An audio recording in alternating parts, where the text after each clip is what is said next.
The game is over. What went right and what went wrong? It's time for the Green Bay Football Postgame Show, brought to you by Lakeland University. Experience it your way. Visit lakeland.edu. Let's get to your hosts of the show, Steve Sparky Pfeiffer and Tommy Wirtz, on the Wisconsin Sports Radio Network. All right, here we go. Welcome in. As we start this show live on the Wisconsin Sports Radio Network studios, powered by the Potawatomi Sportsbook, the Carolina Panthers are lining up to attempt a game-winning field goal at Lambeau Field. The game is tied at 13. Is it 13 apiece? Is that what I said it was? Yep. Yeah, 13 apiece. Ryan Fitzgerald is on to try and win this thing at Lambeau Field. And it is a relatively windy day. 49 yards. Yeah, relatively windy day. And, I got to say something. McManus missed that field goal earlier and yanked it. And Packer fans were obviously losing their mind. And I understand that aspect of it because, he missed field goal last week, misses another field goal this week. Packers took a timeout. Missed a field goal again this week. You had another situation that we'll get into where instead of going for the field goal, they go for it on fourth down. And blow an opportunity on downs down in the red zone. That really has been the issue with the Green Bay Packers today overall. The issue hasn't been moving the football. The issue has been cashing it in when you get into the red zone. And that's been one thing that this Packers team has been really good at, right? This Packers team has been really good at converting on third downs. They've been really good at getting in the red zone and scoring points one way or the other. And for the most part, it's been that way all year until this game. And we talked about the idea of this being a trap game against the Carolina Panthers, of possibly losing this game like they did against the Cleveland Browns. And again, what ends up happening? They lose this game to the Carolina Panthers, just like they did to the Cleveland Browns. They lose 16-13.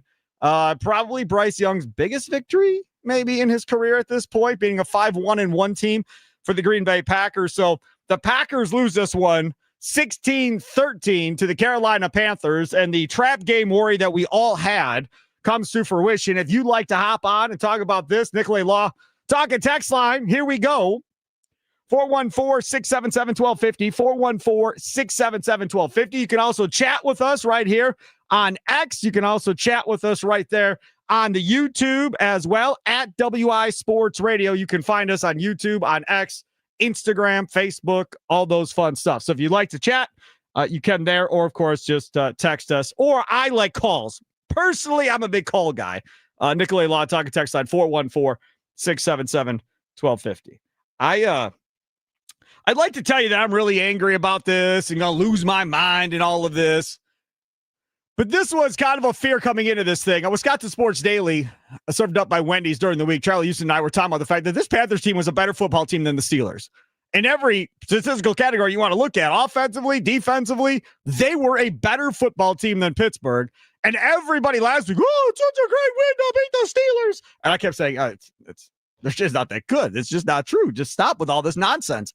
This Carolina Panthers team, again, is a better football team. Now, quarterback-wise, no, maybe he's not Aaron Rodgers. Fine, I'll give you that. But I can't wait to hear what Rico Dowdell was dealing with, because that dude was running the ball at will. That dude had a groin injury earlier in this game, it looked like, that he continued to run back out there and play with against the Packers. For me, you lost this game for two reasons. The offensive line and the defensive line. That's why you lost this football game. The offensive line not picking up blitzes, holding penalties all over the place, absolutely killed this Packers offense. And the defensive line, what pressure? What pressure? And I said it again earlier in the week. I said if they come in and they go at Bryce Young like he's a running quarterback, which we've seen Jeff Hafley do before, what does that mean? That means he's only going to bring 4. And he ain't going to try and bring more than 4 because he wants to keep him in front of him and doesn't want him breaking him off big plays. And that is exactly how Jeff Hafley treated this game. He treated this like Bryce Young was Michael Vick or something and was going to run all over him. So he rushed 4 and played everybody in front of him. And because of that, even with Micah Parsons facing single guys, right? They doubled him some, but he was also having some times where he had to deal with just a tackle by himself. Got pressure, once, twice maybe in this game? One that I can think of. Maybe he had more than that I don't remember. Rashawn Gary? What was he? I mean, that really is the biggest issue that I have with this football game. Both lines is why they lost this football game. Offensive and defensive line. You tell me. Nicolay Law, talking text line 414-677-1250, 414-677-1250. Trail, north side of Milwaukee, to lead things off here in the Green Bay Football post-game show on the Wisconsin Sports Radio Network. What's up, Trail? Hey, Sparky, I agree on the premise that you're talking about the offense and the defensive line, but I totally disagree that's the reason why they lost this game. They lost this game for one reason that's been permeating this team for years now. Their head coach cannot coach a football team that is favored to win. He cannot coach a football team that has the better team. This has not just happened for this year. If you go back when we had Aaron Rodgers and we had home field advantage, we always showed up short and lost. This guy, I don't know what it is about his game plan and all this, and he acts like he's so focused at his press conference on Halloween with his little smirkish remarks. And to me, I don't see any type of innovation, any type of creativity. It's always herky-jerky. This is the same offense we've seen against Cleveland. The same offense we've seen against Cleveland. And I'm just sitting there, they're going to lose this football game. It's the only other game where we've seen this offense struggle. Every other game, they've scored 30-plus points. I disagree. We've seen the same offense in the first half of Pittsburgh. But they finished. Which I complained about. And you told me, you barked at me talking about, I didn't know what I was talking about. It was the same thing again. And as long as this guy, I don't know if he's nervous when his team is favored. I don't know if he gets nervous and he starts to overthink himself. I don't know. I can't pinpoint one thing what it might be. But I am sick and tired of seeing this song and dance with him. And nobody calls him out. Everybody calls everything out and all the players. And they call all the position groupings. They call all of them out, but they will not call the man who's leading this football team. And I'm sick of it. So you think we get another head coach, this offense will be better than 30 points a game? That's not what I'm saying. That's not what I'm saying. Because if we're saying we're firing Matt LaFleur over two games, then by all means, fire Matt LaFleur. Do your thing, man. Did I say fire him? You said this has been going on for years, dating back to Aaron Rodgers. Am I wrong? What? Am I wrong? I don't know. You tell me. You don't know. I'm just saying, Trev. What happened in the Tampa Bay? What happened in the Tampa Bay Buccaneers game? You had three interceptions by the defense, and your offense couldn't score. Three interceptions by the defense. Yes, they picked off Brady three times in that game. Thank you. I'm glad you just said that. Who couldn't score? The offense. Bakhtiari went out, and they were screwed. And what type of head coach is Matt LaFleur? Well, again, are we talking head coach? Or are we talking play caller? What are the two things Isn't we're talking about? Isn't he a play caller too? Isn't he both? Right, but what I'm saying is, if we talk about a head coach, we're talking about a leader of men and all of that stuff and gets guys motivated and does their thing. If we're talking about the play caller not knowing how to play call in games in which they're favored, I think those are two different things. Maybe not. Maybe you disagree. I mean, it could be two different things. The whole thing, though, Sparky, is that you just said out your mouth that the offense couldn't cash in. Correct. On 3 interceptions. And my thing is that we've got an offensive-minded coach who happens to be the play caller. So who's that fall on?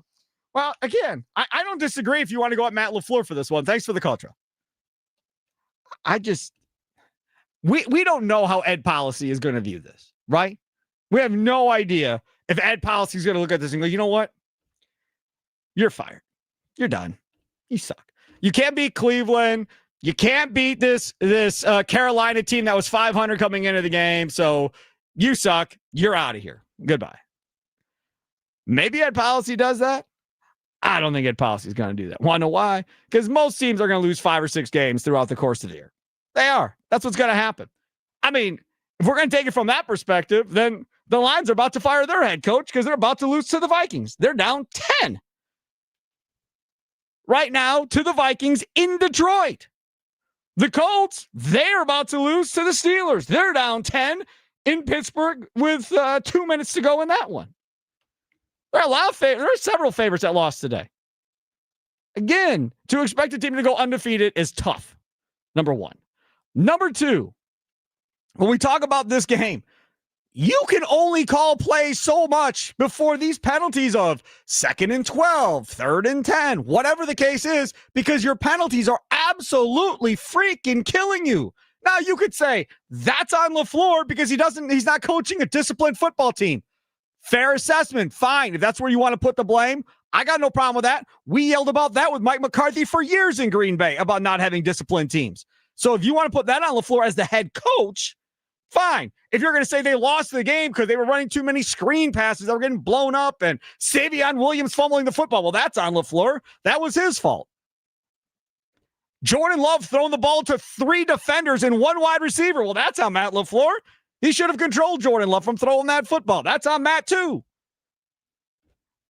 I know what I sound like. I know I sound like I'm defending Matt LaFleur, but sometimes I think we just get way over our skis on trying to go after this head coach. I promise you, if they fire Matt LaFleur and they're done with Matt LaFleur and they bring in somebody else and this thing goes backwards, y'all are going to be sitting here going, oh my God, what did we do over a couple of games? I mean, again, everybody's got a right to their own opinion. I'm not going to sit here and yell and scream back and forth, but I struggle with LaFleur is the reason why whatever happens at the end of the day. The goal is to win Super Bowls. Yes, you want to win regular season games to get there. They had the best record in the NFC coming into this game. They were number 1 in the NFC North, providing the Vikings don't screw this up. They're now up 3 with a minute 45 to go in Detroit. Providing the Vikings don't screw this up, they're still going to be in first place in the NFC North after this one is all said and done, with a tough game going up against Philadelphia. Now, based on what you all think, that means the Packers should have a huge game against Philadelphia because the Eagles are thought to be good, right? So they'll get up, they'll play up to their competition. Based on what y'all think, that also means in the playoffs, we should be good to make a run because you're not going to face any crappy teams in the playoffs. So they should be good in the playoffs too if we're saying we play down to the competition, right? Nicolay Law, talking text line, 414-677-1250, 414-677-1250. I haven't got to the text messages yet. We will get to the text messages in a little bit. Lorenzo in Arkansas, you're next here on the Green Bay Football Postgame Show, powered by Lakeland University with me, Steve Sparky Pfeiffer. What's up? The biggest problem with Green Bay is the play calling. When you watch teams that are good offensively, you never know if they're going to run or throw on first down. Yeah. Every time Green Bay ran the ball, Carolina was right there in their face. He hardly ever threw the ball 2 or 3 times on a roll on first down.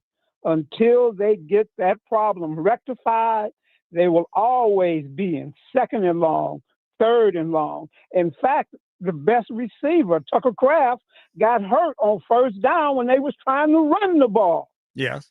So, Lorenzo, you're telling me if you were a defensive coach and I told you, Lorenzo, they're going to run here, and you're the defensive coordinator, you guarantee me you're going to stop the ball by just me telling you they're going to run? If I say, Lorenzo, they're going to pass here, do you guarantee me as a defensive coordinator you're going to stop Packers offense if you know they're going to pass? The object is to keep them guessing. When I watched the game today, every time it was first down and I thought Green Bay was going to run, they ran. I get it, but it's a lot harder than just saying, if I know if you're going to pass or run, you still have to stop it because you don't know where they're running. You don't know what the scheme is they're running. You don't know anything. You may know they're going to run. Okay, fine. You could say that's predictive. Okay, I'll get down with you on that, Lorenzo. But it's still more than just knowing if they're going to run or pass, whether or not the opposing defense can stop it, right? But they are too predictable with running the ball on first down. I mean, I'm not a football coach, but if I can sit here in my living room and say, here he goes again, and they do it, that means that the defense on the other side knows that he is doing it. But he doesn't know where the running back is going. He doesn't know what the guards are doing, what the tackles are doing. Are they pulling? Is it going to be reversed? What type of run is it going to be, Lorenzo? Can you predict that on your couch? It doesn't matter. It does matter because that's how you have to stop a play. If I can predict that they're going to run, I already have the advantage defensively. Maybe to a degree. Yeah, you can bring guys up into the box and so forth from that perspective. Yes, I'll get down with that with you on that, Lorenzo. Thanks for the call. Sure. Okay. Yeah, you have an advantage to the degree that you can walk your guys up, press in the box, run blitz, whatever you think what they're going to do. Yes, you have an advantage from that perspective. I'll give you that. Nicolay Law talking text line. Here we go. 262 says, I don't want to hear any excuses of any type from absolutely anyone on this station. That was an outright embarrassment. Again, why don't you all go look up the stats of the Panthers? You all act like the Panthers haven't won a game all year. Y'all act like the Panthers have only won a couple of games. Their numbers were better than Pittsburgh's. And you all were telling me what a great win it was to beat Pittsburgh. And I kept telling you all, it ain't that great of a win. Pittsburgh's not that good. And I was called an idiot for that one. And then at the end of this week, we were looking at the numbers going, hey, man, this is going to be tougher than Pittsburgh was. I'll continue on with your text message. That was an outright embarrassment. Poor play, poor coaching. Poor decision-making, just absolutely weak at all levels. This coaching staff is way too wildly inconsistent to be considered a possible Super Bowl level staff. Some type of change needs to be made with this amount of talent because the coaching is 100% not matching it. So there you go. He wants LaFleur fired too. I mean, y'all want to fire LaFleur. Do your thing. I'm not going to support it. I'm not going to get on that board. And if you know anything about me, I've asked for coaches to be fired for 20 years in my radio career, left and right, way ahead of anybody else. But I'm not asking for this dude to be fired. No chance. None whatsoever. Zero chance that's going to happen. Tommy Wirtz, other side of the glass. We have not heard from him yet because I've been talking too much. Tommy Wirtz, your thoughts?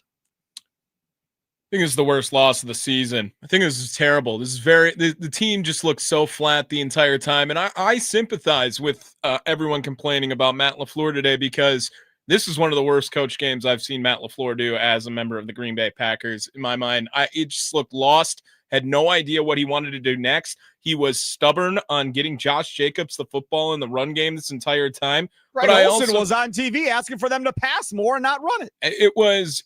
I really believe that Emmanuel Wilson is the better runner of the football. I don't think he's the best running back on the team, but this season, every time Emmanuel Wilson has the football, he just looks way more comfortable running it than Josh Jacobs has this season. And Matt LaFleur, if I see another outside screen this season, like it just doesn't work. Savion Williams fumbles on one. Emmanuel Wilson on a key third down goes backwards on one. There was one time it worked out today in which you saw it happen because Savion Williams was able to make some sort of play happen, but he ran immediately into a blocker anyway. The offensive line should be ashamed of not being able to pick up anything on the middle blitz this entire game. The defensive line, again, they had so many backup offensive linemen in for Carolina, and they had nothing dialed up that was creative. They had no pressure. Rico Dowdle just ran circles around them today. This looked like a game in which the players were unprepared. They didn't execute well during the game, and Matt LaFleur didn't help himself out either. I was telling you, I have no idea why you did not take the points when it was their second to last offensive drive. Why did they go for it on 4th and 8? Why not make it so that if you do score a touchdown, which you know you're going to get the ball back one more time, you would have the lead. They would have to kick the field goal to tie the game at the end of the game. Going for it on 4th and 8 in the red zone, they were terrible in the red zone all day today, which I think can be attributed to execution and poor play calling in the red zone all day today. You had the fumble that was costly on the very first drive of the game too. This is an overall terrible team loss for Green Bay, and I understand why people are frustrated with Matt LaFleur because I think it starts with him. There he is, Tommy Wirtz. He agrees with you all. He's frustrated with Matt LaFleur too. Just for the record, you want him fired after this? Do you want him gone? I sympathize with people with that take. Without Matt LaFleur, should they fire Matt LaFleur? I'm going to say I sympathize with the people who have that take. But I'm not calling anything. You're not calling for him to get fired, though. I'm not saying that. I'm not saying that people should be upset or crazy to say it.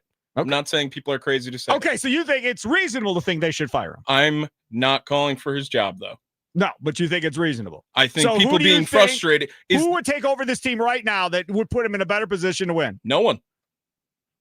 Then what are we talking about? I understand your point. What are we talking about? I mean, y'all may get your wish. Switzerland right now on Matt LaFleur. And policy may be done at the end of the year. You know, this team may win 12 games, whatever the case may be. They may lose in the NFC Conference Championship to, I don't know, What 2-3 win team do you think is going to be there? You were not prepared for this game, and you were not prepared for Cleveland, and both of those losses are terrible losses The this year. Panthers are 5-4. Let's quit acting like they won 1 or 2 games. Are you kidding me? You were like the whole week. You're like, 5-4. I'm not worried about trap game. I'm not worried about that the entire time. You're right, but we're acting like they lost to a 1 or 2 win team. It was definitely a game between that game and Philadelphia. And as I said during the week, statistically, they're a better football team than Pittsburgh. And people were acting like they are a better football team than Carolina. They are a way better football team. I'm not saying they're not, man. But just like I say in every other sport, good teams lose to bad teams all the time in the regular season. It's going to happen. The Lions lost to the Vikings. Are the Lions, should they fire Dan Campbell because he lost to the Vikings at home in Detroit today? Because the Vikings aren't as good as Detroit, are they? This is not a game which you should be reactionary, but you absolutely have to remember it. And now it is stacked on this season. When you saw what happened in Cleveland, it was very reminiscent. The entire game was going the exact same way as Cleveland. You could see they were outmanned on the trenches. Their execution was terrible down the stretch. I made a tweet today that the Jordan Love haters, like, they're going to love that throw. That interception, oh, my gosh. But what are you doing? It was a forced play again. On the interception, you're right. That was all on Jordan Love. The rest of the game, I don't know. I'm not putting it on Jordan Love. Absolutely not. But it was a play where Jordan Love, you could tell, I think he was frustrated with what the play call was coming into today, and that was one where he knew he had the option to go downfield, and he took it upon himself to try to say, well, we're not going to get a lot of chances to go downfield because we're not doing it all game. So I'm going to just try and pray on a throw. And it was awful. It was a terrible throw. It was very reminiscent of, hey, terrible throw against Cleveland. And I'm a Jordan Love stan too. I love what he brings to this team. I do think he's a good enough quarterback to lead this team to where they want to go. But what are we doing? They are obviously Matt LaFleur. For people who don't trust Jordan Love, that stems from Matt LaFleur because he doesn't trust Jordan Love, it looks like. All the people that don't like Love don't like LaFleur either. So, I mean, normally those people are two in the same. Justin in North Carolina, you're next to the Green Bay Football Postgame Show, powered by Lakeland University as the Packers lose 16-13. What's up, Justin? Hey, man, probably the toughest day at the Packers bar here. Hold on. I can't put you on there like that. That sounds horrible. You might pick up and check him because that was not good. Let's check CB, downtown Milwaukee. You're next. What's going on, CB? What's going on, man? It was a good game, and just Carolina just planned up for them. And, they had a plan for Michael Parsons because nobody else didn't step up. The two players I have an issue with is McManus. He needs to go. I think he's done because he missed that field goal. Carolina would have ran down and tied the field goal. It would have been 16-all. And then Sean Ryan, the offensive line dude, he's a mess too. So I hope they get rid of him. Well, he was in there because Aaron Banks, a big free agent signing, can't keep himself on the field no matter what happens. And I don't know what the injury was to Banks. I didn't hear, did he ruin his knee or something? Or is it something minor he just didn't want to come back out and play through? I have no idea what happened to Banks. No clue whatsoever. But I'm sick of watching him not playing. What? Where's that other kicker at? Oh, Did they get rid of the guy or what? No, he's still on their roster. They still have him. They didn't cut him. So they need to put him in there. Yep. All right, CB, thanks for the call. They're not going to cut McManus. They just gave him a 3-year deal or whatever. They're not cutting McManus. They're not going to, but it's dumb that now all of a sudden I'm nervous every time he goes out there. And I know they were talking about the win throughout the game too and how unpredictable that was, but that had nothing to do with that. It's just so Green Bay to have this where it's McManus comes in last year, saves the season, everyone's not worried anymore, and then he gets hurt this year and another guy comes in, doesn't miss anything up, and then McManus comes back and now we have to be uncertain every time again. And Green Bay dug this grave for them. They cannot have Haversick come back in because they just extended Brandon McManus over the offseason. So now, instead, you're going to be stuck with this decision of, damn, is the other guy better now the entire time because of how awesome he was when he was out there? He was so awesome that every team in the NFL wanted him. I'm sure if Haversick is so awesome, the Packers will get all kinds of trade offers at the trade deadline here before now and Tuesday of people wanting to trade for Haversick because not every field goal kicker in the league is amazing. Yeah, obviously, right? I am not saying that they're going to bench McManus, and they shouldn't bench McManus because they're invested in McManus now too. So I understand that, but I'm just saying, of all the special teams problems Green Bay has, when they feel like they have an embarrassment of riches at kickers, it's very Green Bay Packers to now have it mess up. No doubt. All right. We got lots of people commenting on YouTube. We got to read some of those in the Dugout YouTube chat there. Nicolay Law Talk, a text line also for you. We'll try Justin in North Carolina. KJ in West Dallas. You guys are all coming up. Again, love to hear from you. 16-13. Packers lose to the Carolina Panthers. Nicolay Law Talk, a text line 414-677-1250. Green Bay Football Postgame Show powered by Lakeland University. Right here on the Wisconsin Sports Radio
Welcome back. The Packers lose 16-13 on a game-winning field goal. While the Panthers, as time expired, 16-13. Nothing too great. Lots of things that weren't good at all. But one of the things that were good was this dude here. He's coming in on the rush here. Young throws it quick. End zone shot. Picked off. McKinney kept the feet in bounds.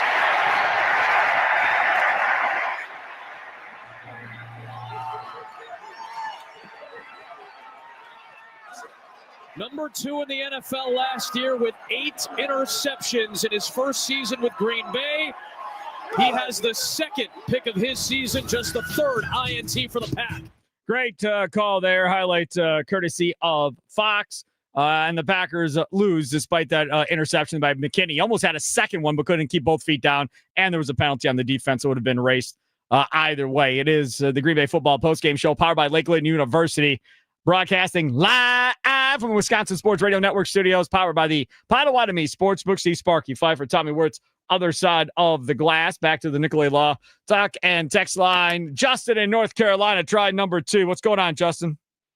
Hey, man, I hope it's a lot clearer now, man. Yeah, you're good. I don't know what the heck's going on. I was going to say, man, I was at our Packers meetup group out here in Carolina, and you had to walk out with them playing Sweet Caroline and Petey Pablo from the DJ. Just absolutely gutting. I don't know if I'm going to solely put it on LaFleur, because like Tommy mentioned, you saw guys running up the middle untouched on multiple possessions.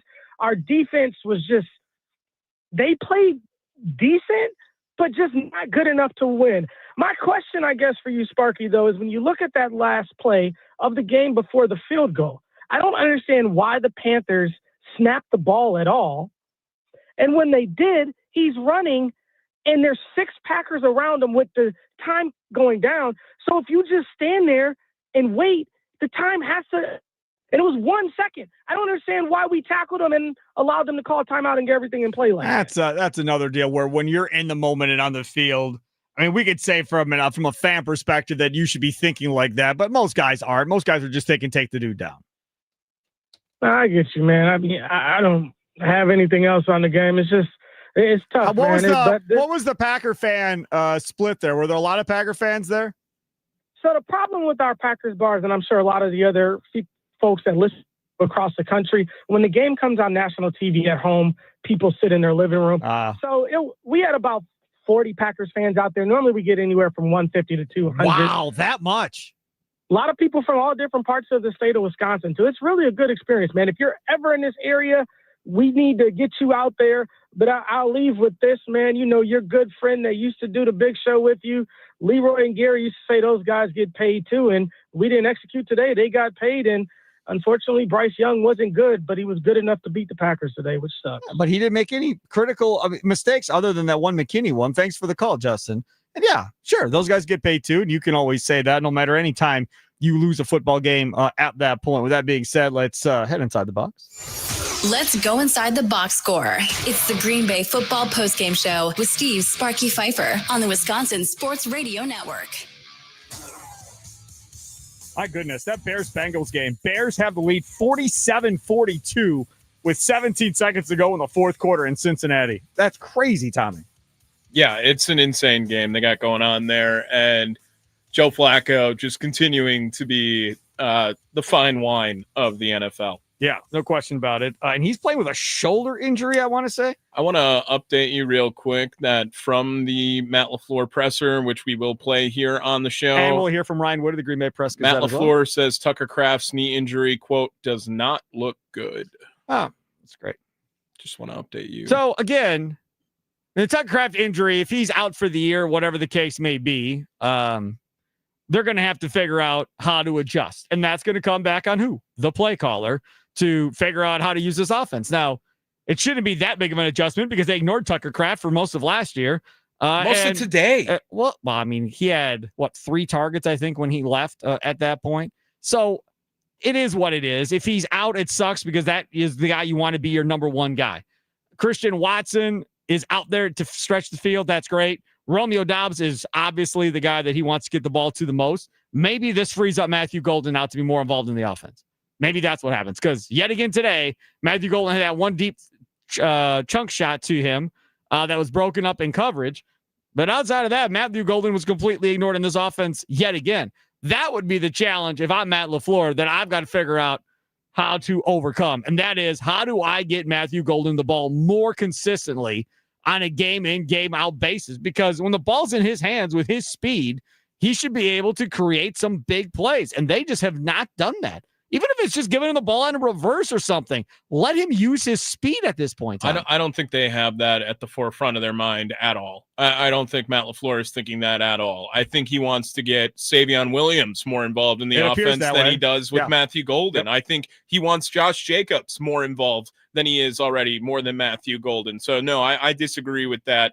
And I don't think that it's going to lead to more opportunities for Matthew Golden, because Christian Watson feels like he's going to take all of those deep threat opportunities now, especially if Tucker Kraft is out. Correct. For Matthew Golden. So, no, I don't know how they get him more involved, and I don't think they're going to get him more involved even with this injury. The other thing is, here's Luke Musgrave's opportunity now to get back that number one spot at tight end that he lost due to injury. Tucker Kraft is now gone with injury. Here's your chance, Luke Musgrave, to now become that guy that they thought you were going to be when they drafted you. All right, let's go inside the box. Jordan Love, 26 of 37, 273, an interception, only sacked one time, a passer rating of 80. Yes, he was only sacked one time, but that offensive line was horrible today, I think. Josh Jacobs, 17 carries, 87 yards, a touchdown. Emmanuel Wilson, 6 touches for 16 yards on the day for him. Green Bay receiving, Romeo Doubs, 7 for 91. He had 10 targets. Christian Watson, 2 for 58 on 4 targets. Luke Musgrave, 3 for 34 on 3 targets. Chris Brooks had 2 catches for 24. Tucker Kraft, 2 for 20 on 3 targets. Josh Jacobs, 4 for 13 on 5 targets. Savion Williams, 2 for 12 on 2. Malik Heath, 1 for 11. Big third down catch. Matthew Golden, 2 for 9. Emmanuel Wilson, 1 for 1. And, of course, the Savion Williams fumble in that one. Those are your offensive numbers as we go inside the box score. And if we look over at the Carolina Panthers, the same way, Bryce Young, 11 of 20. Bryce Young threw the ball for 102 yards and won the football game. Yeah, he had a 43 passer rating and won the football game as well. That should show you how awful this offensive performance was in this game. Rico Dowdell, 130 yards on the ground, 25 carries with a busted up groin, it appeared, and 2 touchdowns. McMillan, 4 for 46 on 6 targets for the Carolina Panthers. A lot of big grabs from him. Xavier Leggett, 1 for 22. He had 3 targets, 2 for 11 for Rico Dowdell out of the backfield. He had 3 targets, and everybody else 1 for 9, 1 for 8, 1 for 5, 1 for 1 for the Panthers. Again, Packers lose this one. We'd love to hear from you as well on the Nicolay Law Talk and text line 414-677-1250, 414-677-1250. Are you putting this one on Matt LaFleur like we've heard earlier on in this show? Are you putting this one on LaFleur as the reason why they lost? I put it on the offensive line and the defensive line. That's where I place blame. I've been overruled so far early in the show. You tell me. 414-677-1250. We'll get to some of those dugout YouTube chats momentarily. KJ in West Allis, you're next on the Nicolay Law Talk and text line. What's up, KJ? Good afternoon, Sparky and Tommy. Thanks for taking my call. Sure. Yeah. First off, the Packers were favored in this game? Yes. By 12. It was 13.5 at one point. Yep. Yeah, 13.5. They were saying 14, I think, during the game. They didn't look like that at all. If I'm Brian Gutekunst, I'd be concerned about having Matt LaFleur calling the plays. He doesn't seem to be able to, in critical situations, to walk and chew gum at the same time. You know, I harken back to the Browns game, even the Cowboys game.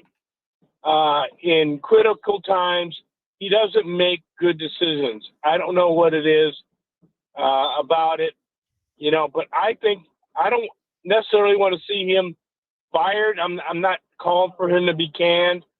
I am calling for perhaps an offensive coordinator to call the plays other than Matt LaFleur. Stanovich. You want Adam Stanovich to call the plays then? Who? Right, exactly. Who? Yes, exactly. That's correct, KJ. Thanks for the call. Right. That was perfect. That's right. Yeah. Who? Yeah, former offensive lineman. He's been the offensive coordinator for a couple of years now. Or would you like Getsy to call plays. Luke Getsy. He's on the staff, right? You let Luke Getsy call plays. He's shown to be great at doing that in Chicago with the Bears, hasn't he? No. So maybe you can go that way. I don't know, man. Like I would love to get down and agree with y'all on this whole get rid of Matt LaFleur thing, pull play calling from him, and all this other side that we all wanted. You could be more critical on him today. There's just no way.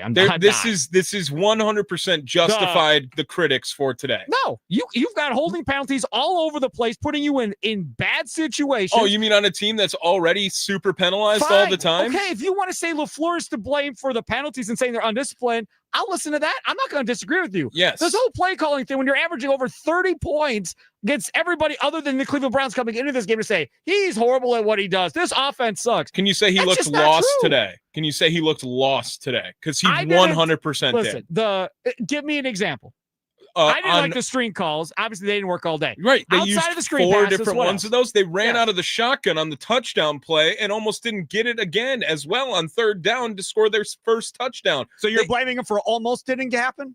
I'm blaming him for poor management of the game too. I said already that he needed to take the points the drive before. Then it's a field goal to tie the game as well. As it was happening, I didn't understand the call. He had nothing drawn up for down the field other than the Christian Watson big play. And after that, they had to try to force one again. They didn't try anything as far as creative goes on the run game other than one little fake to Savion Williams on that orbit motion that they then handed it off. He did nothing creative.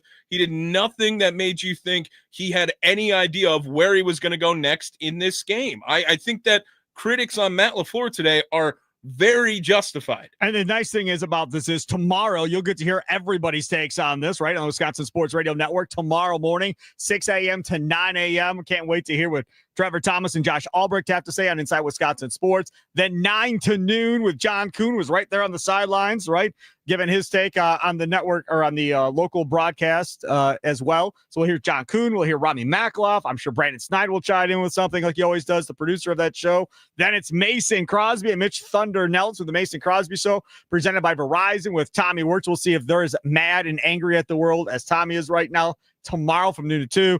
And then I'm back in tomorrow from 2 to 5. Easton Butler will join us tomorrow from Packer Report. He's been all over some of the things the Packers are trying to do before the trade deadline coming up on Tuesday afternoon at 3 o'clock. So we'll have Easton Butler on. I'll try and see if we can get another guest or two to add to that lineup tomorrow. Wisconsin Sports Daily, served up by Wendy's. Let's go to Lamont, northwest side of Milwaukee. You're next on the Nicolay Law Talk and Text line after the Packers lose 16-13. What's up, Lamont? Hey, how y'all doing? Good. Hey, there's no excuse. It's unacceptable. You cannot lose to the Carolina Panthers. I don't care who's out there. The Packers are a very talented team, more talented than the Carolina Panthers. The problem is this, fellas. We're so inconsistent offensively. Do I think we were looking ahead? I don't think so. I think that sometimes we just get in our own head. LaFleur gets into his own head. He becomes so vanilla, so predictable. You can tell what the plays are going to be. There was no creativity, I believe, like somebody said. It's atrocious. You can't lose to these type of teams. You have to take advantage of these teams. By the way, where's Nate Hobbs at too? He's watching. He lost his job to Carrington Valentine. We paid him $12 million a year to lose his job to Carrington Valentine, who's not that good either. Let's be honest. He's just a guy. Yep. We need help in that secondary. Because Michael Parsons and this line, in order for them to get after somebody, if they don't get there, we're going to get killed by the back line. If McKinley's not making plays or Williams not making plays, we got to do something. Well, you're paying Michael Parsons and Rashawn Gary a hell of a lot of money for them not to get there. Yeah, they didn't play well today either. They had a great game plan against them. I think they double teamed them. They ran different players at them, kind of frustrated them a little bit. But this is unacceptable. We cannot lose to the Carolina Panthers. And Matt LaFleur, get your head out your butt, coach like you're supposed to, and understand you got really superstars on this team. And if you don't coach them the way they need to, you're going to be gone. Am I calling for his job? I'm quite there, fellas. I'm going to let y'all know that right now. Because if he's going to coach like this, when we get to the playoffs, we're going to be one and done again, like we are every single year. All right. Thanks for the call, Lamont. Don't be a stranger. There he is, Lamont, northwest side. Packers lose 16-13 on a kick as time expired. McManus misses a kick. Packers have a lot of penalties as well. They are pretty much outside of one touchdown void in the red zone today. Another thing that will be talked about all week, including tomorrow. We'll continue on Green Bay Football postgame show still to come. David Fox Point, he'll join us coming up next. You're next in line in the Nicolay Law Talk and text line. You can jump aboard as well, 414-677-1250, 414-677-1250. We'll hear from Ryan Wood of the Green Bay Press Gazette, Packers beat writer. We'll hear from Jordan Love, Matt LaFleur, and anybody else that we can run down between now and 5 o'clock. That's the time we're going to today. Packers lose 16-13. Green Bay Football postgame show powered by Lakeland University. Live from the Wisconsin Sports Radio Network studios, powered by the Potawatomi Sportsbook. Sparky and Tom.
2019. It is Jacobs with the move, and he gets down to the 1-yard line. It'll be 3rd down and goal for Green Bay. That's right now what Matt LaFleur is trying to deal with. Throwing his touchdown. Josh Jacobs deserves a lot of credit for that one. Because if he doesn't extend underneath that pile, he's not getting in by any stretch of the imagination. Then they say the ball pops out. Everybody's thinking that maybe it was a fumble. Jacobs came. I was like, that's a touchdown. Like, y'all need to look. I reached it over and crossed the plane to the goal line, and he did. And it was a touchdown. Yeah, that was a big play. Great play call, Matt. Great play call. Well, they scored. It was a Josh Jacobs effort. Fine, but it still worked. You're so bitter. How else did they do in the red zone? How else? Still don't want to go. They were great in the red zone all day, right? No, I'm just saying on that play. Were they 0 for 4 before that in the red zone on touchdowns? Yes. Yeah. Great play call. Yeah, great way to figure it out. Packers lose 16-13 to the Carolina Panthers. It is the Green Bay Football Postgame Show, powered by Lakeland University, live from Wisconsin Sports Radio Network Studios, powered by the Potawatomi Sportsbook. Let's go to the Nicolay Law Talk and Text line. You can hop aboard as well, 414-677-1250. Dave in Fox Point, you're next. What's up, Dave? Hi. This loss lays at the feet of Mr. Halfley. Okay. When you have second and third string offensive line in there and you can't get any pressures, you didn't bring no blitzes, nothing. He's not very inventive. He's got to come up with something late in the game to put pressure on the quarterback. His name was called. Halfley's name was called more than any defensive lineman for the Packers the whole game. You're right. So he's got to go. And I would give LaFleur one more year, and then I would start looking for another coach. He may not even get one more year. Not much is being done. Yeah. Well, I'm just saying. Yeah, we'll see how this plays out, Dave. Thanks for the call. Great point on Halfley. And again, I said that earlier in the show. They played this game thinking they could get pressure with the front four. And if we're being honest, I thought they could get pressure with the front four as well all week. I thought that was definitely going to happen. And clearly it did not happen. And you gave Bryce Young time. You couldn't stop Rico Dowdell running the football. So it was a train wreck. All right, coming up next hour, Jordan Love, Matt LaFleur, Ryan Wood will join us from Green Bay, the Packers beat writer for the Green Bay Press-Gazette. After the Packers lose today 16-13, I cannot wait to hear Matt LaFleur.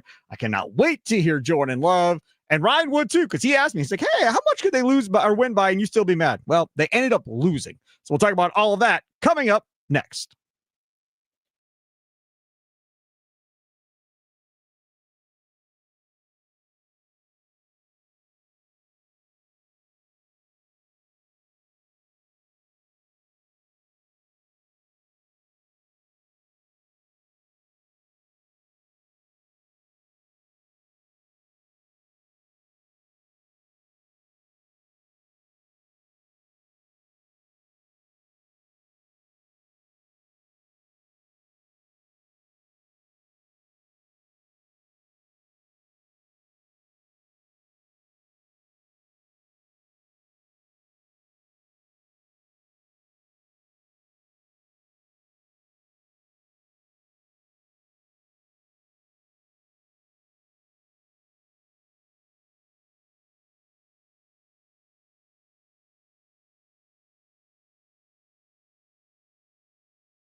right and what went wrong? It's time for the Green Bay Football Postgame Show, brought to you by Lakeland University. Experience it your way. Visit lakeland.edu. Let's get to your hosts of the show, Steve Sparky Pfeiffer and Tommy Wirtz, on the Wisconsin Sports Radio Network. Packers lose this one 16-13. We're talking about it as we broadcast live from Wisconsin Sports Radio Network studios, powered by the Potawatomi Sportsbook. Sparky here, Tommy Wirtz over there, other side of the glass. A lot of people talking about the fact that this is Matt LaFleur's fault. So let's check out the YouTube chat here, Mr. Tommy Wirtz, and we can read some of the comments here on the YouTube chat. You can chat with us there. You can chat with us on X as well, as we're live streaming this thing on X and on YouTube at WI Sports Radio. We're on Facebook. We're on Instagram. Check us out there as well. But you can leave a message on Twitter. We'll see it. Or you can leave a message as well on YouTube. All right, what do you got? Let's start with Anton here. You can't change my mind on this. MLF has not had this team prepared to play. I get statistically Panthers were better than the Steelers, but this is still unacceptable. Thought that was a good one. Can we talk about something for a second here? Yeah, one second. We'll continue on here. Go for it. If we just sit here and look at the scores from today, right? Vikings beat the Lions in Detroit. The Lions are a better team than the Vikings. That absolutely is the case, I would think, at this point. The Steelers upset the Colts, who have been playing better than the Packers have to this point. Yep. And the Steelers just got beat. They beat the Colts 27-20. Now, that game was in Pittsburgh, in fairness to them. So, and those are a couple other games where you look at it and you go, man, there's three teams, if you include the Packers, that lost games today that probably they shouldn't lose, and three of the best teams in football. Okay, Maxwell, if you can't beat bad teams, that's terrible. No. The swing to Emmanuel Wilson on 3rd and 3 at the 8 when it was in 4-down territory is unacceptable. You can't go backwards, and that is what he called. They are 5-4, so I don't know how you dare justify bad teams coming in. They were a 500 team. A bad team, in my mind, would be having more losses than wins. That is not what they had coming in, and they have more wins than losses now. I'm not saying that Packers shouldn't have beat them. They should have beat them. I agree with you 100% on that. But again, we're acting like this team has 2 or 3 wins, and that is not the case, folks. Rainbow Trout, Sparky shilling so bad. Oh, same thing you said last week. It would make Aaron Nagler blush. Yeah, that's fine. I had to keep that one up there. Yeah, Rainbow Trout. Yeah, I look. Everyone in the comment section saying virtually the same thing. Everyone mad at Matt LaFleur. Everyone mad at what the Green Bay Packers did on offense this week. And I think that it's justified. Again, this Panthers defense was not a scary defense by any means coming into this week. I don't care that they were a 500 ball club. I don't think that this team is maybe as bad as people are painting it. But I think that the Packers right now are in jeopardy of not being as good as people painted it right now. Sparky, is this defense scary? Scary as in scary, like is this thing defense could go bad scary, or no, scary good? Like, how do we justifying scary? Does this defense, does anyone fear this defense in the NFL? I think they did the first 2 weeks. Right now, is anyone afraid of this defense? I think they did the first 2 weeks. I don't know if they do now or not, one way or the other. I will say this. The one thing they said about Micah Parsons, specifically Jerry Jones, was, yeah, after the first game, I think it was, or 2 games, he was like, boy, if he played like that every week for the Cowboys. But see, that's the thing, is that's been the knock on Micah Parsons in Dallas, which is some games he looks like a world beater, other games he disappears, and you don't know he's on the field. Okay, now I'll ask you, is this offense scary? Is anyone afraid of this offense? Yeah, for sure. No question. You're averaging over 30 points a game outside of the Cleveland game coming into this week. Yes, I think people around the NFL are scared about this offense. Greg Olsen said it himself on the broadcast today. This offense has every ability to be explosive. And Olsen, I love Greg Olsen. So you may not like him, but I like Greg Olsen. And Greg Olsen, he was hammering on the Packers for running the football too much. He wanted the Packers to let Jordan Love wing this thing all over the field and be as explosive as possible. So Greg Olsen also thinks that this offense is really good. Okay. All right. So that would probably mean that there's a problem somewhere else maybe the calling of the offense, the play calling line sucks. The offensive line sucks. The offensive line sucks. Yes, feel Aaron like that Banks, is one of the most inducing positions possible on the offensive line. Philadelphia Eagles offensive line, that is fearful. People are afraid of how good that offensive line is. Yeah, nobody's fearful of this Packers offensive line. Right. Elton Jenkins hasn't been anything. Who's scary on the offense then? Jordan Love, Josh Jacobs, Josh Tucker Jacobs Kraft, is not scary Christian anymore. Watson, No, absolutely. Christian Watson has played 2 games for this team. Tucker Kraft is going to be out for some time. It sounds like. Look up how many teams in the NFL are averaging 30 points a game. Tell me how many there are. Yeah, it's not going to be a lot. Wait. Right. Go ahead, tell me. Okay. I'm sure there's a lot of them. I'm sure there's 15 or 16 that are doing what the Packers offensively were doing. Offensively, and you can't say, oh, Sparky, yeah, they were scoring 30 points a game outside of Cleveland, but their defense was having pick sixes and the defense was scoring and special teams was scoring. And that's just not a true stat on the offense. No, the offense was doing all of this. The Packers weren't creating turnovers. They were having to drive full lengths of football fields in order to score these points. There Come on, man. As of today, 3 teams averaging over 30 points a game: Indianapolis, Dallas, and Detroit. Buffalo also ahead of Green Bay. Green Bay at 5th now. So Indianapolis lost today. Detroit lost today, both to worse teams, and the Packers lost today. Yep. And I'm guessing people want Dan Campbell to be fired in Detroit over it.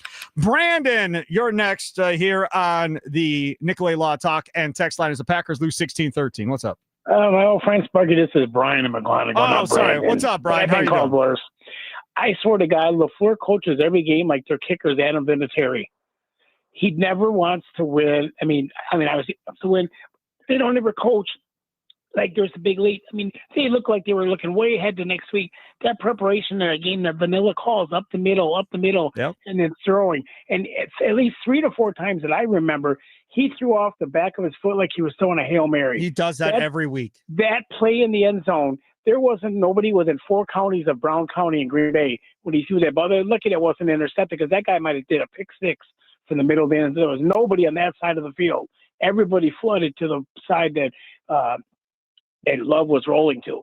Where was he throwing it? What is he thinking under duress in those moments when he just throws it up and hopes somebody's going to get it? There was nobody even there. And at least 3 or 4 times, like I said, there was no zip on the ball when he's throwing off his back foot. He's throwing it and it was windy. What did he really think was going to happen? So for you, this game's on Jordan Love and Matt LaFleur, both of them. Well, I would fire LaFleur. I can't stand LaFleur. I don't think that he's a man's man. I just think that LaFleur. What does that mean? He's not a man. They look so mean? tough. You look at the physical teams. Like Carolina came in and they played smash mouth football. They knew they couldn't compete with the Packers offensively per se. So what they did, they kept missing 3 offensive linemen. They came in to pound the ball and try to eat up the clock as much as possible. Yep. And LaFleur doesn't adjust. He doesn't adjust his game plans like the Kansas City Chiefs coach, like even the Patriots. The Patriots look physical now. They look like they're coming back strong. They look physical. You've got to be able to pound the ball, and then throw it. They want to be too sugary. That West Coast garbage is gone. So wait a second, hold on. So you wanted him to run the ball more this game with Josh Jacobs than he did? No, I'm not saying run the ball more, but they're not physical. Before you can run the ball like that, you got to have an offensive line. Their offensive line is pathetic, but they've got to do something. They know that for the last year and a half, even though they had some great games last year, when it comes down to the crunch time in the goal line, inside the 5, I think they were 0 for 4 or 1 for 5. 1 for 5, yes. They cannot, I mean, to me, I don't think they're ever going to win crap with Jordan Love. I think he's a stat guy all the way, 20 to the 20. When they get into the red zone, he doesn't think well so under pressure. LaFleur, you want fired, and you can't win crap with Jordan Love. That's your take, No, right? I don't think they're ever going to win the Super Bowl. Nobody remembers who went to the dance. No, I agree with you. Yeah, I agree with you. All right, thanks for the call, Brian. Okay. So Brian says Jordan Love ain't winning a Super Bowl or even getting to the Super Bowl probably, and Matt LaFleur should be fired. Are you in that camp? You're not, right? You didn't want LaFleur fired yet? I'm not maybe there next yet. Week, after they lose to Philly, maybe you'll get there? Well, if they put up a game like this today, what if they lose 30-3 next week to Philly? What if they that's do? That's gonna be a disaster as well. That comes from this. Why? That'll be a good team they're losing to. That should be more acceptable to everybody. You lost to a team with more wins than losses, and then you're acting like it was a 2-loss team. Look, Philadelphia is much better than Carolina, right? Another terrible interception from Jordan Love, and probably should have had 2 terrible interceptions. Yes, but again, where else do you point on this offense? I don't know where you're looking. Who are you trying to get the ball in their hands? It was Tucker Kraft until today, and then he goes out and he is injured. Correct. Josh Jacobs is not someone who I'm trying to force feed the ball. It's not Romeo Doubs. It's not Christian Watson right now either. This is a problem that now it looks like it's Okay. stemming from personnel. I think Jordan Love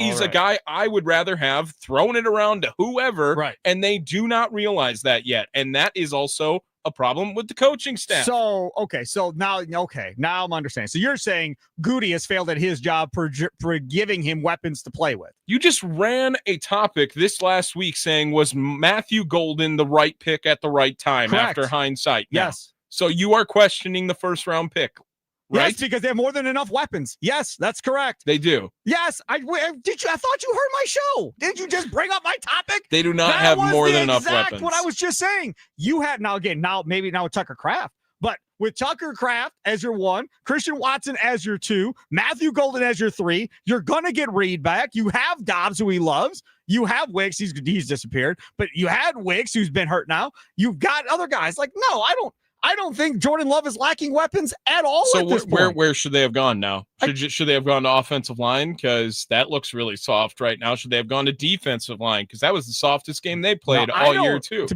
be fair, I don't remember who was there at that pick, one way or the other. Cornerback probably would have been the right move if we're being honest. That's another great answer, yeah. But either way, they didn't. And I'm not blasting them for taking the Golden pick. Like, it made all sense in the world. Your guys dropped balls left and right last year, and we're one of the worst wide receiving corps in the league as far as drops go. Oh, but they were deep. But they were deep in that room now. They have so much talent. Listen, I'm sorry. How many drops did they have today? Who dropped the ball today? Yeah, I don't know. Golden probably had the worst one of the one that fell right into his lap in the double coverage. But the guy knocked it out of his hands. Yeah, that's look. That was nitpicking right there on today. Last week dropped the ball. Yep. Tucker Kraft last week dropped the ball. Yep. They had no legitimate drops this week. We're like, holy crap, they can't hang on to the ball. That one didn't come into play today. Dave in Caledonia, you're next on the Nicolay Law talking text line after the Packers lose 16-13. What's up, Dave? What's up, my man? Sparky, my dude, Team Bubba Fight. What's up? What's up, buddy? You can be at the Toy Drive this year. Hey, I'm gonna be there for you as long as you do it. I'm there. Well, we're gonna be there, man. December 1st through the 5th. Blaine's Farm and Fleet in Oak Creek. I'm there every day, so come hang out. You got my number now. Text me, and I'll set up barrels everywhere. We'll go out. We'll sell out. Sounds good, buddy. Hey, real quick, man. First of all, I'm so happy to have you back on the air, man. Up in Caledonia, we lose your reception sometimes when I'm driving south, so I got to stay more north to get you guys. But I love that you're back on the air, and I had to call in, man, listening. All these guys want Matt LaFleur fired and all these reasons and all this other stuff. First of all, I'm going to tell you got to get out the Golden thing. That dude dropped nothing in practice. He dropped nothing in preseason. He dropped nothing. Kind of was a drop today. I know he got a defender got his hand in. He's not getting the play. And the problem is Matt LaFleur is sticking to his guns. He's saying, this is what we're going to do. Matt LaFleur, after the game, what was it, 2 weeks ago, that Golden had a great game, said, well, bad news for Golden. We're going to stick to our offensive playing. Yep. What does that mean? Yep. You know, you automatically just dismiss Golden as finally being a big part of your offense. Well, it's got to change now. Tucker Kraft, they think, has a torn ACL, so it's going to have to change now. You know, and now Musgrave is, listen, Luke had a bad injury, and now he's back. He caught a couple nice passes. I think he'll be okay. Here's my problem, and that's what I'm going to finish with. If Matt LaFleur doesn't get at least to the championship this year, he's got to be gone, and this is why. The reason why is because this team is undisciplined. This team is not responding. This team has two of the highest players in all of the NFL, and they're losing to the Cleveland Browns and Carolina Panthers at home. Listen, they have had some great wins. Everybody keeps saying they haven't shown their true colors yet. They're going to turn it up. Listen, that's coaching, and that's an excuse for coaching. If they're as good as they say they are, as good as everybody thinks they can be, when did Mike Holmgren not get in Brett Favre's face and go, why did you throw that ball? That's not today's NFL. When did Rodgers not get in, Mike McCarthy not get in the face of Aaron Rodgers and say, why did you not throw that ball? As soon as Jordan threw that ball into triple coverage, he sent him to the bench and said nothing. Yeah, but if you think about it, is Campbell in Detroit going to be yelling and screaming at Jared Goff walking off the field? Probably not. I mean, those guys don't really exist in the NFL anymore. this is true. It's very soft, just as the rules are and the flags are and the referees are. Yes. But at the same time, he constantly is putting Jordan on a pedestal. And listen, I'm going to tell you, Jordan has done some great things. He had a great second half. That's what I was expecting this week. He didn't do it. He's got to be held accountable. LaFleur's got to be held accountable on his play calling. He constantly stands at the podium saying, I'll take that. It's my fault. Right. It's my responsibility. Yep. Well, when the hell is somebody going to hold him to an accountability? Well, Ed Policy's in charge now, so it's a new sheriff in town. So we'll see, Dave. Thanks for the call. I appreciate it. Matthew on the YouTube chat says, that caller is spot on. So Matthew is with you, Dave, in Caledonia. You can hop aboard as well. Nicolay Law, talking text line 414-677-1250, 414-677-1250. Find us wherever you want us to be, whether it be on Twitter, live streaming right now, or X, YouTube live streaming as well, at WI Sports Radio. Plus, we're on Instagram. We're on Facebook at WI Sports Radio. Someday we'll be on TikTok, I'm sure, as well. But this whole X streaming live thing just started last week. This last week. So this is all brand new for us. So let's get our feet underneath us with this, and then we can talk about TikTok at some point. Packers lose 16-13. We'll hear from Matt LaFleur coming up next. Green Bay Football Postgame Show, powered by Lakeland University, as we broadcast live from the Wisconsin Sports Radio Network studios, powered by the Potawatomi Sportsbook, Sparky and Tom.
It's super disappointing because it's all about execution. It's not that we can't do it, we just didn't do it. Like, we're capable.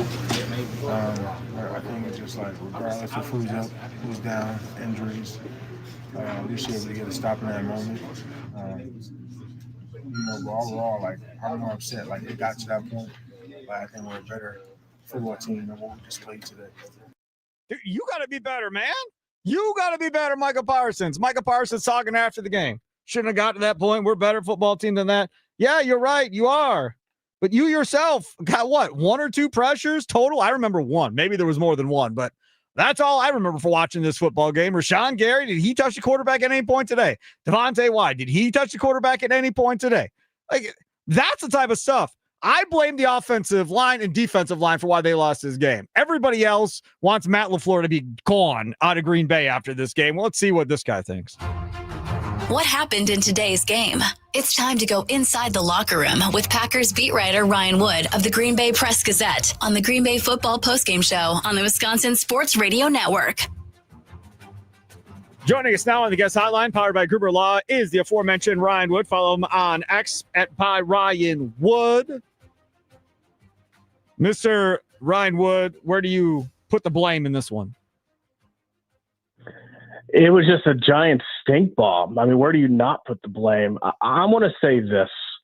Long term, the one thing that very well might matter is Tucker Kraft. And what I mean by that is can they recover from a loss at home against the Panthers, as terrible as that loss is? Yes. Does it matter at all that they're still the best record in the NFC North? No. But not having Tucker Kraft for a significant portion of this season, that's a huge deal. Well, if it's a torn ACL, he's toast. He's toast. That's for a massive deal. And, we know Matt LaFleur injury code speak well enough to know that when he says it's not good, that actually means it might be quite bad. Yeah, and who was it? Ian Rappaport is speculating they think it's a torn ACL, so we'll see. I haven't seen that yet. Obviously, I'm just up in the locker room. But if that's the case, that's the only thing that actually matters here, because there's very few guys in that locker room where you lose him, it's a season changer. Tucker Kraft is one. And that doesn't mean that their season's over now and they're just going to, pop back into their turtle shell and just go home until 2026. No, they got to figure that out. There's going to be time from now to the playoffs to figure that out. But that is a massive, massive deal. Like, you start there. That is everything. So let's talk about it. I mean, offensively on the football field, I understand that. But I think he's become a leader in the locker room as well. He's a leader in the locker room. He's a captain on the team. He is their best player on offense. He is a guy who a few weeks ago I asked at his locker when he wasn't getting the targets that a guy of that caliber should be getting. You need to get the ball more. And he did not give the Aaron Jones answer. He didn't shrug it off. What Tucker Kraft told me point blank was, I feel like I'm a guy that for this offense to do what it needs to do, down in, down out, I need to touch the ball every single possession. And then only since then, he's backed that up with his play. So that's who you're talking about when you look at the prospect of not having Tucker Kraft. What's very interesting to me, though, and we'll see how this goes, but as the NFL world turns, it was an injury to Luke Musgrave 2 years ago. Yep. That opened the door for Tucker Kraft to become what he's become, which is a star tight end in the NFL. And now an injury to Tucker Kraft, and on that final drive, this isn't coloring a terrible loss in sunshine, okay? But it's interesting that on the final drive, Luke Musgrave has 3 catches. Now there's an opportunity here for Luke Musgrave to seize a moment, to show that he's developed behind the scenes over the past couple years. The Packers are desperately going to need him to be what they thought they were getting in the second round in 2023, which is a field-stretching tight end, a guy that can be a playmaker in the passing game. The opportunity is going to be there now. Can he take advantage of it? I think that's a massive story now heading forward. Musgrave is a good story. I would like somebody to explain to me why Savion Williams is more of a piece of this offense right now than Matthew Golden. Yeah, I don't put too much into that. Look, he ran a terrible screen today on a very similar play that he scored a touchdown in Pittsburgh last season, or the last week. So you watch him on kickoff return. He has pop. He has burst. Matt LaFleur reminded him on the sideline, when you have a screen, you want to run with your head up so that your eyes can actually see where it is that you're actually going and not going between the 8 and the 7 of your lead blocker, Romeo Dobbs. Like, that's a rookie making a poor play. He's made plays. I'm not going to – he scored a touchdown that last week in Pittsburgh. Let's talk about the offensive line, Ryan Wood of the Green Bay Press, because that is he joins us here on the Green Bay Football Post-Game Show powered by Lakeland University on the Wisconsin Sports Radio Network. This offensive line had their issues again today. Now, penalties obviously being one of them, but the other thing is guys just running free at Jordan Love also became another problem. And Banks out with another injury. He can't stay on the football field no matter what happens. So then Sean Ryan gets forced into action at left guard. I don't know how they get better or how things get fixed, but they must play a lot better if this is going to go without Tucker Kraft. They're going to need to run the ball even better, and I'm saying that on a day that Josh Jacobs wasn't bad. The run game wasn't bad. Josh Jacobs averaged over 5 yards per carry, had 87 yards, had the touchdown at the end. Like, it was not a bad day, but if you don't have Tucker Kraft now, you are losing some serious firepower in your offense, and you better be what you were last year when it comes to running the ball, which means a road grading offense, a power run offense that can take it to anybody, kick any defense in the teeth, even when defense knows it's coming, and just be relentless with it. And we haven't seen that. We didn't see that today. We haven't seen that this season, but that is now what's going to be required for this offense, is to be that, be what they were a year ago when it comes to running the football. And that absolutely starts with the offensive line, regardless of who's on the field. Obviously, the attrition has hit them very hard, unlike last year when all 5 starters played 1,000 snaps. You knew coming into this season that wasn't going to happen. The Packers, after their loss in the playoffs at Philly last year, spent the entire offseason before Micah Parsons trying to build up that offensive line in terms of size, power, depth. You have to see that now, regardless of the injury situation, come to the fold, because that's going to be that's going to be the blueprint. It was their identity last year on offense. It very well may need to be again. Do you think this offense has become predictable under Matt LaFleur? I wouldn't say predictable. I think they've done a pretty good job for the most part, and obviously pretty good. There was nothing good today. This was the defense gave the Packers offense so many chances that they just did not take until the very last opportunity when it was too late. It was way too little, way too late. I think as a whole in the season, they've done a pretty good job of zigging when defenses are zagging. If there's 2 high safety, they've run the ball okay. If it's 1 high safety, Jordan Love's thrown them out of it. Like, they've done an okay job of adjusting. It's too many empty possessions. I get that the Carolina Panthers defense is not awful, but you are at home. Your defense until the very end, and the defense is not. It's not safe from culpability here. It gave up a drive in a moment that it absolutely could not. But your defense all day has been giving you chances. You cannot continue rewarding that effort with all these empty possessions. What do you say to those that say the Packers tend to play down to their competition? I'd say the proof is in the pudding, isn't it? What a weird team. Your hardest opponents this season are your best wins. And the games where you expect to win are your worst losses. Like, they've trounced the Detroit Lions. They went into Pittsburgh at night and beaten Aaron Rodgers. They've lost to the Cleveland Browns on the road, and now they've lost to the Carolina Panthers at home. And the Carolina Panthers, I get, are a team with a winning record now. They're a lot better than the past couple of years, but they are a team that there is no excuse to lose to on your home field. I don't know what to make of them. I believe in the talent. Even without Tucker Kraft, there's a lot of talent on this team. I also believe that we see they play down to their opponents. So one of the two is going to win out over the long course of the year. Ryan, in your opinion, which loss is worse, this one or Cleveland? This one. Road and home are not the same. The Carolina Panthers are better than the Cleveland Browns as a football team, but you have them at home. And in this league, you simply cannot lose a game at home in which the opposing quarterback completes 11 out of 20 passes for 102 yards and no touchdowns and an interception. You can't lose that game. That's inexcusable. You say what you want about the run game. Sparky, I heard you coming in. Packers pass rush today, whatever.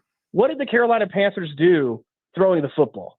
Almost nothing. No, 102 yards, I think it was for Young. That's all, something like that. 102. He had 102 yards. He averaged 5 yards per pass. If you're not getting a bunch of sacks, but that's that's the quarterback production that you're giving up, you absolutely take that.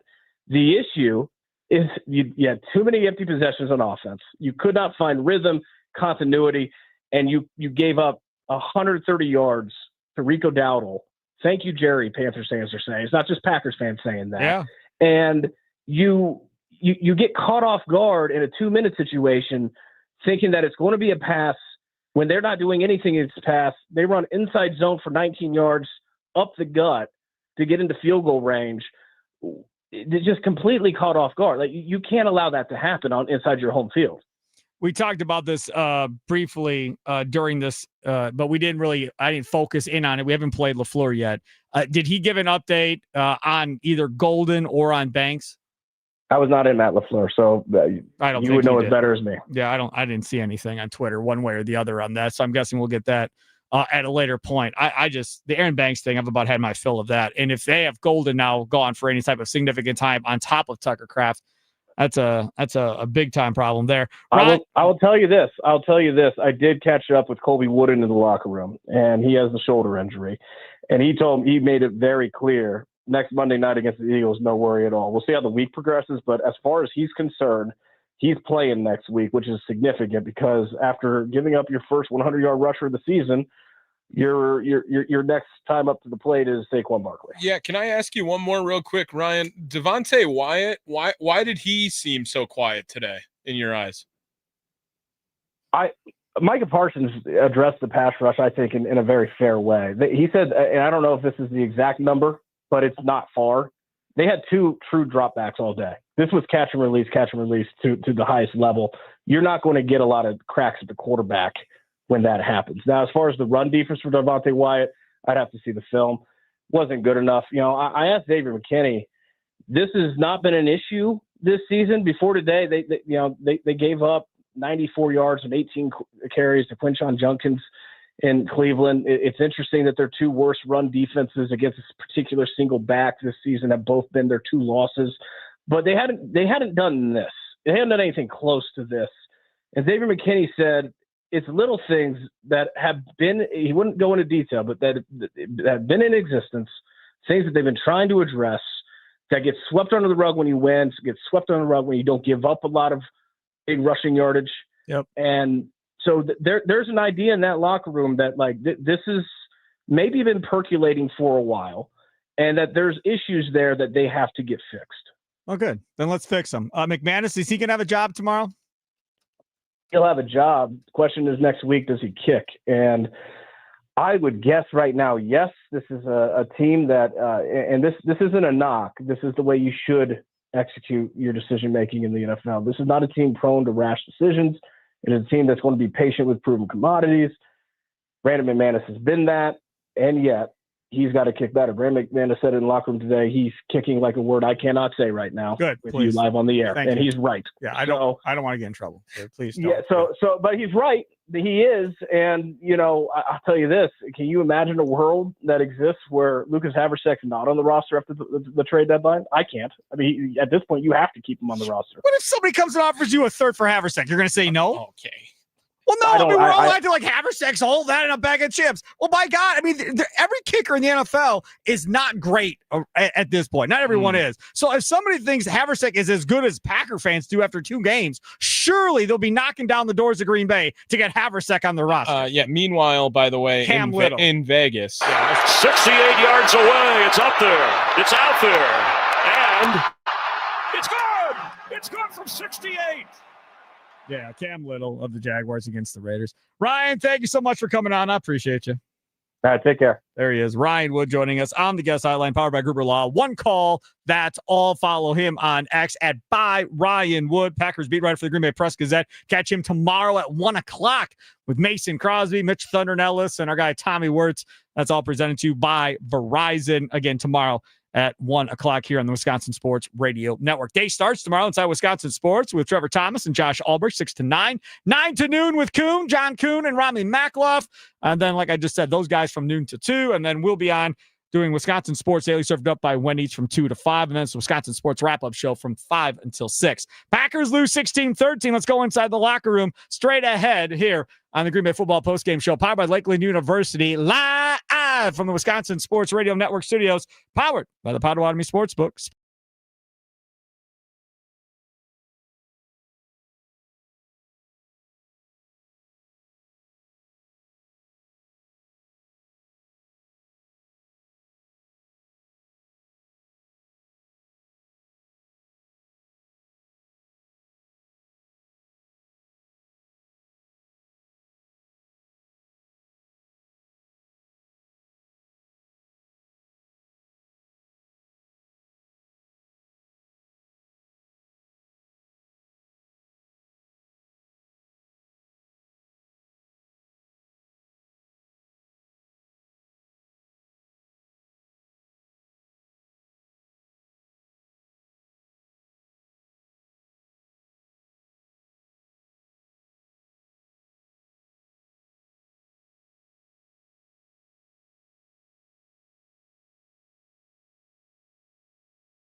Packers lose today 16-13. See Sparky Fiber with you. Green Bay Football Postgame Show powered by Lakeland University. Live from Wisconsin Sports Radio Network studios, powered by the Potawatomi Sportsbook. Sparky here. Tommy Wirtz, other side of the glass. So we have gone back and forth with everybody here, whether it be on X, whether it be on YouTube. Got a bunch of people tweeting at us or commenting on YouTube as well. And I appreciate everything. 920 on the Nicolay Law Talk text line. I want an early LaFleur has to go. So there are a bunch of people that want Matt LaFleur fired. Tommy Wirtz not saying that, but I think he's leaning that way. Give him a couple more weeks and he may be there too. Having said that, let's hear from the aforementioned Matt LaFleur. 100% starts with me. Here we go again. Every loss. Credit to Carolina. They played the game that they had to play in order to beat us in regards to trying to run the football consistently throughout the course of the game and just make us dink and dunk the ball down the field, which we were able to move the ball, and then played good defense in the red zone. We had the 2 turnovers, missed a field goal. So we did enough things, just, we deservedly got our ass beat. What was the thought to go for it on 4th and 8 from the 13 there? Hindsight's 2020. I wish we would have taken the points. Didn't do that there. Bad decision. Did he answer the question? He didn't answer the question. They asked, what was the thought process to go 4th and 4th down? Just tell him what you were thinking on 4th down and why you went for it. He didn't answer the question. Moving on. Did you think about running it? If you knew you were going to go for it on 4th down, running it? The Fair play question. before, what do you like about those receiver screens? Yeah, it was a bad play call. I mean, ultimately, we ran the same play that the play before. He went to Rome on the backside. And I saw one guy out there and give credit to, I think it was Morrig out there, give credit to him. He blew up the play, and we lost 4 yards on the play. So 3rd and 4 went to 4th and 4. And Malik Heath missed the block on the guy that he was supposed to block. That's what happened. Malik Heath missed the block. Okay. It was a garbage play call. I don't disagree. It's a garbage play call. I don't disagree with you. I'm just telling you what happened. It appears Malik Heath never blocked the guy he was supposed to block. They only ran 4, sweep screens all game. They did it all the time. They did it the whole time. It was not fooling anyone. Matt, is Tucker's injury serious? Yeah, that doesn't look good.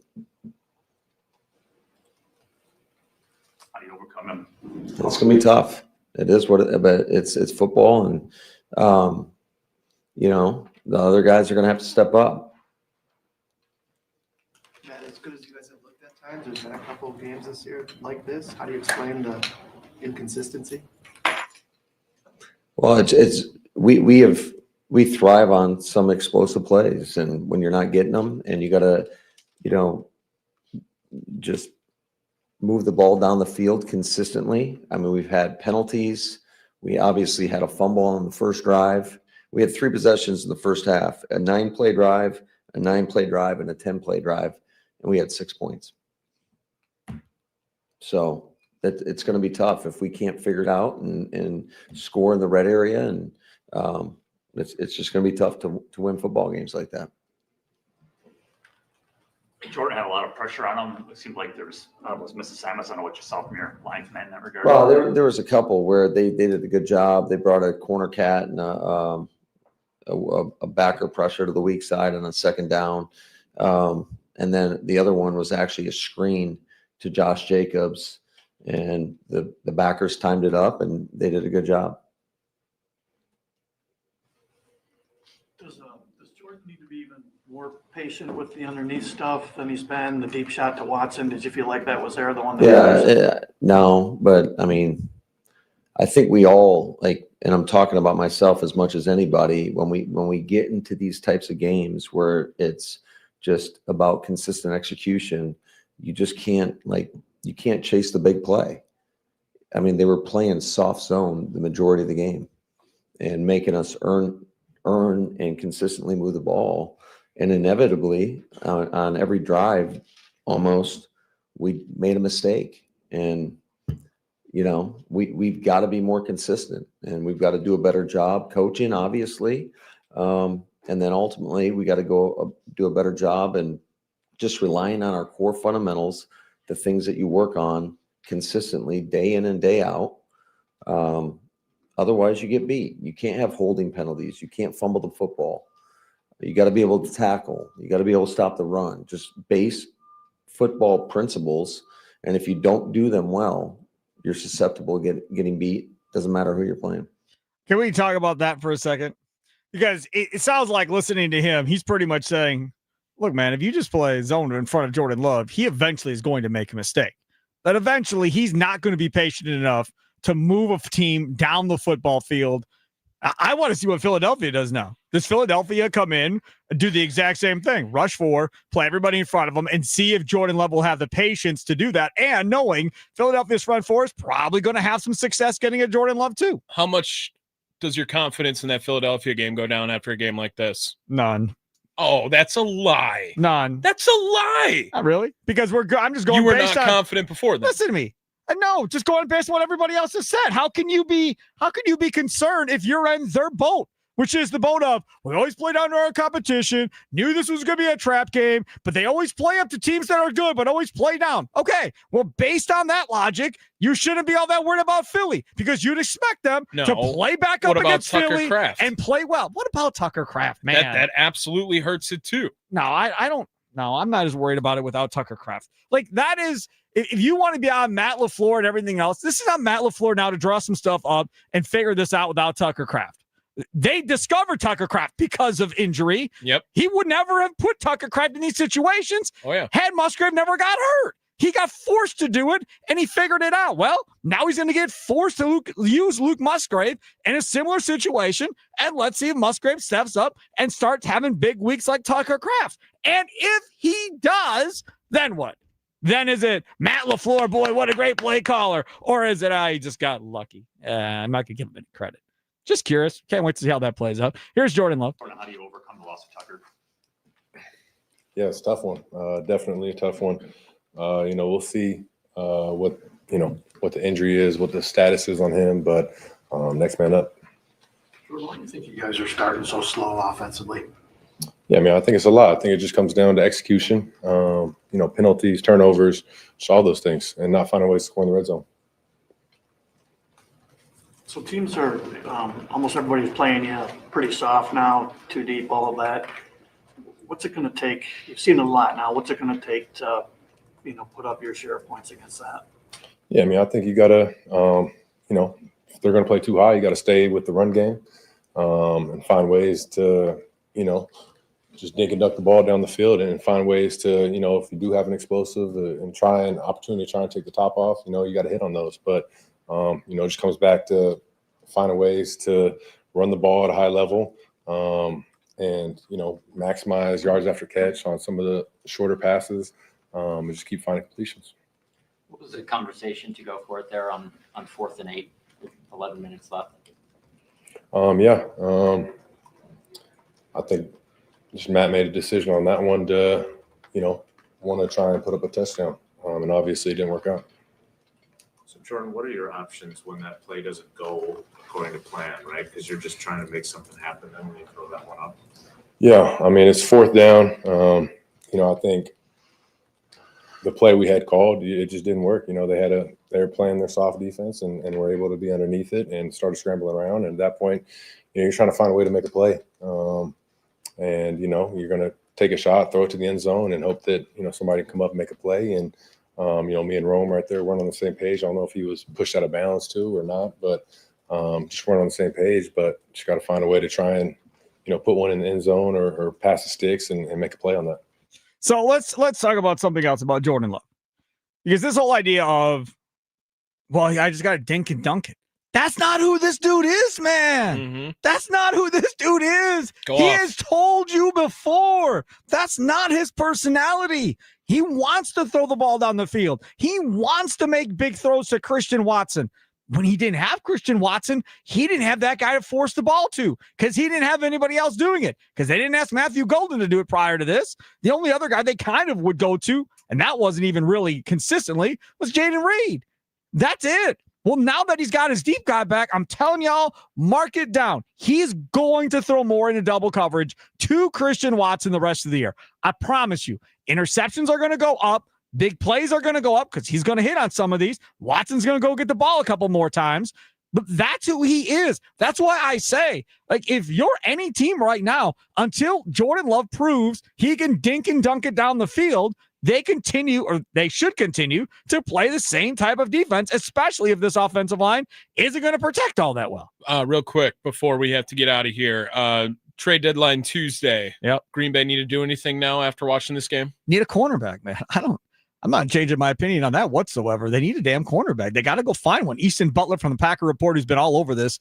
He'll join us tomorrow at 3:20 on Wisconsin Sports Daily, served up by Wendy. So stay tuned for that tomorrow afternoon. We'll see what he's hearing on the latest there. But yes, they have to find another cornerback. They just do. An offensive line. I don't know what's out there offensive line. Wide receiver in play? Nah. No, they're good. They'll be all right. I'm not worried about the wide receiver position as much as probably others can be. Now, listen, if we find out Matthew Golden's out for a long period of time too, then yes, then maybe wide receiver is going to be in play. But if Matthew Golden is not that bad and he's back for Philly, then you don't worry about it obviously as much. That'll do it. Packers lose 16-13. You've been listening to the Green Bay Football Postgame Show powered by Lakeland University right here live from the Wisconsin Sports Radio Network studios, powered by the Potawatomi Sportsbook. Sparky here. Other side of the glass, Tommy Wirtz. Tomorrow, get it kicked off 6 to 9 inside Wisconsin Sports with Trevor Thomas and Josh Albrecht right here on this very same radio station.